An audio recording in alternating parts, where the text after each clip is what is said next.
Welcome students.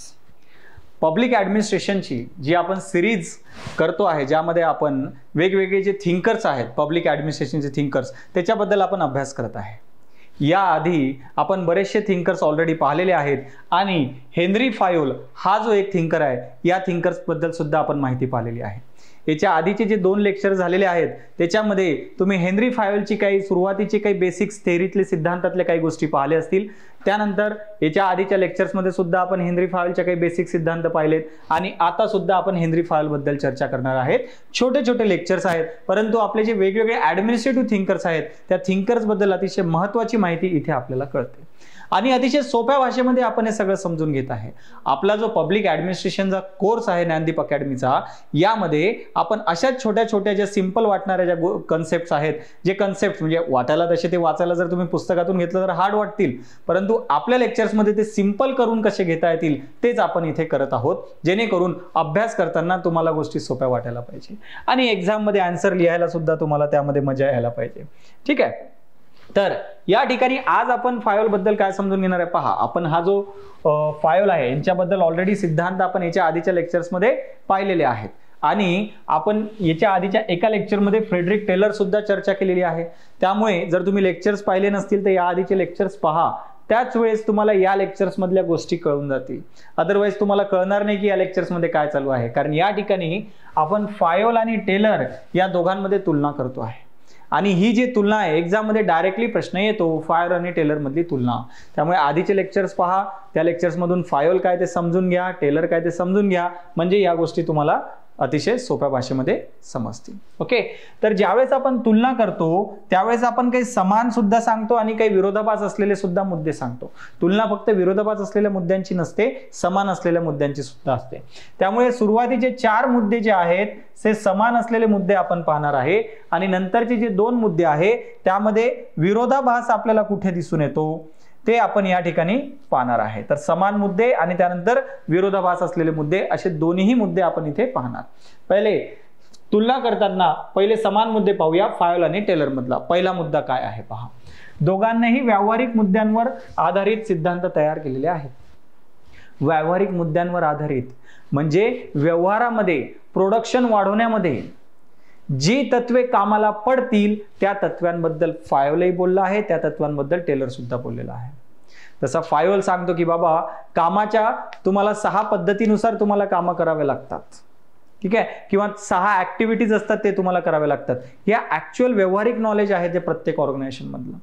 तेच जर teller बद्दल जर पाहिलं, टेलर सुद्धा म्हणतो बाबा पद्धती अभ्यास करा, कार्य अभ्यास करा, वेळ अभ्यास करा. म्हणजे व्यावहारिक मुद्द्यांवर आधारित सिद्धांत दोघांनी तयार केले. त्यानंतर दोघेही संरचनात्मक पदानुक्रमास प्रोत्साहन देतात. पदानुक्रम, हायरार्की. ऑर्गनायझेशन मध्ये हायरार्की, पदानुक्रम असायला पाहिजे. टेलर पण सांगतो, फायोल पण सांगतो. कारण हायरार्की याच्या आधीच्या लेक्चर्स मध्ये सुद्धा मी सांगितलेलं आहे. हायरार्की पदानुक्रम असेल तर तुम्हाला माहित असते की बाबा तुम्हाला ऑर्डर कोणाकडून घ्यायची आहे, रिपोर्ट कोणाला करायचा आहे, किंवा तुमचं प्रमोशन झालं तर तुम्ही कोणत्या पोस्टला जाणार हे तुम्हाला कशामुळे कळते? हायरार्कीमुळे. त्यामुळे दोघेही हायरार्कीवर फोकस करतात. त्यानंतर दोघेही यांत्रिक दृष्टिकोन वापरतात. दोघेही यांत्रिक दृष्टिकोन. ओके. मेकनाइज्ड दृष्टिकोन हा दोघांचा आहे. म्हणजे दोघेही जे व्यक्ती जे आहेत त्या व्यक्तींना मशीन सारखं कसं काम करून घेता येईल आणि प्रोडक्शन कसं वाढवता येईल, दोघेही त्याच्यावर फोकस करतात. त्यामुळे अमानुषता ही टेलरच्या थेअरीमध्ये सुद्धा आहे आणि फायोलच्या थेअरीमध्ये सुद्धा आहे. दोघेही कामाच्या विभागणीवर भर देतात. आपण डिव्हिजन ऑफ ए वर्क हे टेलर मध्ये सुद्धा पाहिलं आणि हे फायोल मध्ये सुद्धा पाहिलं. कामाची विभागणी. ओके. ज्यामध्ये वेगवेगळे डिपार्टमेंट्स केले जातात आणि प्रत्येक डिपार्टमेंटला काम सोपवून दिलं जाते. ते त्या कामामध्ये एक्सपर्ट असतात आणि ते काम चांगलं करू शकतात. यामुळे ओव्हरलॅपिंग वर्क होत नाही किंवा एकच व्यक्ती 2 कामं करत आहे असं होत नाही. त्यामुळे खर्च सुद्धा वाचतो, वेळ सुद्धा वाचतो. त्यामुळे दोघेही या गोष्टीवर भर देतात. परंतु सिमिलॅरिटी सोबत दोघांमध्ये काही डिफरन्सेस सुद्धा आहे. जसा की फ्रेडरिक टेलर हा जमिनी स्तरावरच्या व्यवस्थापनाबद्दल बोलतो. फ्रेडरिक टेलर पहा, ट्रेनिंग घेतली पाहिजे. ओके. त्यानंतर त्यांना प्रॉपर सिलेक्शन मेथड असायला पाहिजे. सोल्डरिंग सारख्या कन्सेप्ट सांगतो, ज्याचे तो मानसिकता सांगतो वर्करची की वर्कर का कमी प्रोडक्शन करतात. ओके, जे वर्क स्टडी, टाइम स्टडी, कार्य अभ्यास किंवा टाइम अभ्यास तर सांगत आहे. कशासाठी सांगत आहे? वर्कर्सचं प्रोडक्शन, वर्कर्सकडून प्रोडक्शन कसं वाढवून घेता येतील, वर्करची इफिशियन्सी कशी वाढवता येईल. त्यामुळे जमिनी स्तरावरील व्यवस्थापन टेलर बोलतो. तेच जर तुम्ही फायोल जर बोलला, फायोल हा मॅनेजर स्तरावरचं जे व्यवस्थापन आहे त्याबद्दल बोलतो की मॅनेजरनी काय करायला पाहिजे. ओके, मॅनेजरनी ऑथॉरिटी आणि रिस्पॉन्सिबिलिटी असायला पाहिजे, मॅनेजरकडे कमांड असली पाहिजे, मॅनेजरकडे कंट्रोल असलं पाहिजे. तो मॅनेजरच्या हिशोबाने फाईल बोलतो. दुसरा फरक हा की टेलर जो आहे कार्यकारी मुकादम पद्धतीबद्दल बोलतो. फंक्शनल फोरमॅनशिप, कार्यकारी मुकादम, की एक व्यक्तीवर लक्ष ठेवायला 8 व्यक्ती असतील. आपण पाहिलंय हे टेलरच्या थेअरीमध्ये. परंतु फायोल काय म्हणतो? नाही, एकाच व्यक्तीकडून ऑर्डर घेण्यात यावी. 8 लोक तर नकोच, एकाच व्यक्तीकडून ऑर्डर घ्यायला पाहिजे. त्यामुळे हा सुद्धा फरक तुम्हाला टेलर आणि फायोलमध्ये दिसतो. त्यामुळे तुलनेमध्ये अशा प्रकारचे साम्य सुद्धा तुम्हाला दिसतात आणि असे फरक सुद्धा तुम्हाला दिसतात. ठीक आहे. त्यानंतर फायोलच्या थेअरीमध्ये जो लास्ट पॉइंट आपण पाहतो आहे तो आहे टीका. बरं, फायोल आहे, आपण याच्या आधीच्या लेक्चर्समध्ये सुद्धा पाहिले, भरपूर चांगल्या गोष्टी त्यांनी सांगितलेल्या आहेत, परंतु त्यावर काही टीका सुद्धा आहेत. टीका पाक असल्या आहेत. पहिला, संरचनेकडे दुर्लक्ष करून कार्यावर लक्ष. बरं, ऑर्गनायझेशनमध्ये काय काय कामं केले पाहिजे हे फायोल फार चांगलं सांगतो, पण तो ऑर्गनायझेशनची रचना कशी असायला पाहिजे त्याबद्दल जास्त पॉईंट देत नाही.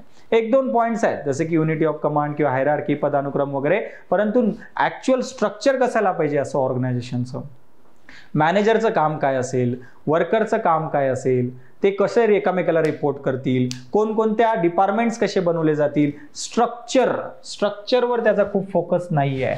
तो कामं काय करायला पाहिजे याच्यावर जास्त फोकस आहे. संस्थेचं तो अमानुषीकरण करतो, कारण त्याचा दृष्टिकोन हा यांत्रिक आहे. ओके, माणसासारखी ट्रीटमेंट न करता माणसाला मशीन सारखं वापरून घ्यायचं, हे त्याचा मेन दृष्टिकोन आहे, जो टेलरचा सुद्धा दृष्टिकोन होता. तो मानसिकतेबद्दल कुठे बोलत नाहीये. कुठेही पहा फायोलने त्याच्या थेअरीमध्ये, याच्या आधीच्या आपण लेक्चर्समध्ये मी फायोल बद्दल बोललो, कुठेही मानसिकतेबद्दल बोललो का? तो मानसिकतेबद्दल बोलत नाही, तो मोटिवेशन बद्दल बोलत नाहीये, तो सायकोलॉजी बिलकुल बोलत नाहीये. तो कारण तो व्यक्तीला समजतो मशीन, आणि त्यामुळे संस्थेचं अमानुषीकरण सुद्धा होते. तत्वांमधील विरोधाभास. आता फायोल पहा, फायोल म्हणतो, एकीकडे म्हणतो की कमांड एकाकडेच असायला पाहिजे, एकच व्यक्ती तुम्हाला ऑर्डर देणार आहे. दुसरीकडे फायोल म्हणतो इनिशिएटिव्ह, की तुम्ही जे अभिप्राय सुद्धा घेतला पाहिजे लोकांचा, खालच्या लोकांचा काम करणारा, त्यांना सुद्धा पुढाकार घेता यावा, त्यासाठी त्यांना प्रेरणा दिली पाहिजे, म्हणजे त्यांना तो चान्स दिला पाहिजे, ती संधी दिली पाहिजे, असा तो बोलतो. याच्यामध्ये विरोधाभास नाही वाटत का? की एकीकडे तुम्ही म्हणतात नाही ऑर्डर एकच जण येईल, दुसरीकडे म्हणतात पुढाकार घेण्याची संधी द्या. या दोन्ही गोष्टी सोबत कशा होऊ शकतात? विरोधाभास आहे. तत्वांमध्ये अतिव्यापीपणा, ओव्हरलॅपिंग आहे. आता फायोल 3 गोष्टी बोलतो: unity of direction, unity of command आणि सेंट्रलायझेशन. सत्तेचं केंद्रीयकरण करा, कमांड एकच व्यक्तीने दिली पाहिजे, दिशानिर्देश एकाच व्यक्तीकडून आले पाहिजे. अरे सिमिलरच आहे ना हे, एकाच व्यक्तीकडून दिशानिर्देश येणं किंवा एकाच व्यक्तीकडून ऑर्डर येणं सेमच आहेत ना. आणि ह्या गोष्टी केल्या म्हणजे सेंट्रलायझेशनच करत आहे ना आपण. त्यामुळे एकच गोष्ट 3 वेळ सांगितलेली आहे. असेच तर एवढे प्रिन्सिपल, 14 प्रिन्सिपल दिलेत त्यांनी. सेम प्रिन्सिपल पुन्हा पुन्हा का देत आहे? असाच तत्वांमध्ये अतिव्यापीपणा आपल्याला फायोलच्या थेअरीमध्ये दिसून येतो. हा त्याच्यावर असलेली टीका आहे. या टीका आपल्या फायोलच्या थेअरीवर आहेत. अशा प्रकारे आपण फायोल सुद्धा समजून घेतलेला आहे. आणि याच गोष्टी आपण आपल्या पब्लिक ऍडमिनिस्ट्रेशनच्या कोर्समध्ये आपण चांगल्या प्रकारे समजून घेतो. जो ऑनलाईन आणि ऑफलाईन या दोन्ही मोडमध्ये आपला हा कोर्स आहे. जो ऑफलाईनचा जो कोर्स आहे तो आपला 7 जुलै पासून चालू होत आहे. त्याच्या ऍडमिशन्स ऑलरेडी चालू आहेत. पुण्यामध्ये असाल तर ज्ञानदीप अकॅडमीच्या ऑफिसला व्हिजिट करा आणि या कोर्सला तुम्ही ऍडमिशन घेऊ शकता. Online course already recorded lectures आपले अवेलेबल आहेत आणि अजून रेग्युलर रेकॉर्डेड लेक्चर्स आहेत विथ आन्सर रायटिंग, नोट्स सगळं ते आपल्याला ज्ञानदीप ऑप्शनल ॲपवरती मिळणार आहे. आपलं हे टेलिग्राम आणि इंस्टाग्राम चॅनल आहे ज्याला तुम्ही जॉईन करू शकतात. आणि जर कॉन्टॅक्ट करायचा असेल तर कॉन्टॅक्ट करण्यासाठी इथे माझा नंबर आहे 940 542 546 1. या नंबरवर तुम्ही आपल्या कोर्सच्या रिलेटेड काही इन्फॉर्मेशन पाहिजे असेल त्याच्यावर तुम्ही कॉन्टॅक्ट करू शकता. भेटूया नेक्स्ट लेक्चरमध्ये नेक्स्ट थिंकर सोबत. थँक्यू.